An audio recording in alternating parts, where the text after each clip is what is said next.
Welcome to my channel. তো সবাই ভালো তো? আজকে লাইভ দেখালাম, সবাই ভালো তো? ঠিক আছে।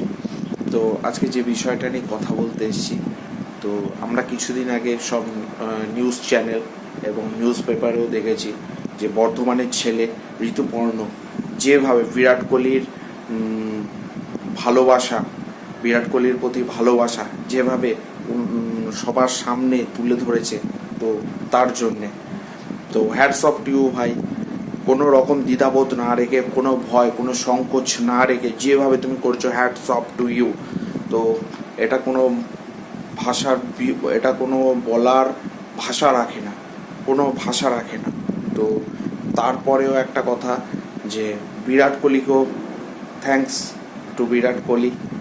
তুমি যেভাবে ছেলেটা অতটা কষ্ট করে গেছে, অতটা রিস্ক নিয়ে গেছে, তুমি তারপরে তার সঙ্গে যেরকম ট্রিট করেছো, থ্যাংক ইউ। মানে যেরকম ভালোবাসা দেখিয়েছো, তো থ্যাংক ইউ বিরাট কোহলি। তো তোমার প্রতি আরও ভালোবাসাটা আরও বেড়েছে। তো ছেলেটাকে মানতে হবে, সে জানতো যে ওখানে যে শাসন ব্যবস্থাটাকে সে লঙ্ঘন করছে, তার কি শাস্তি হতে পারে। তা সত্ত্বেও যেভাবে এত রিস্ক নিয়ে সে বিরাট কোহলির কাছে পৌঁছেছে এবং তার পায়ে ধুলো এবং তাকে জড়িয়ে ধরে যে ভালোবাসাটা পেয়েছে, থ্যাংক ইউ বিরাট কোহলি এবং ঋতুপর্ণ দুজনকেও। তো হ্যাটস অফ টু ইউ ভাই, মনে এই সাহসটা। আর ওনাকে জার্জও বলেছে, মানে ওনাকে বলছে সরি, ঋতুপর্ণকে জার্জও বলেছে। তো বিরাটের মতো হও।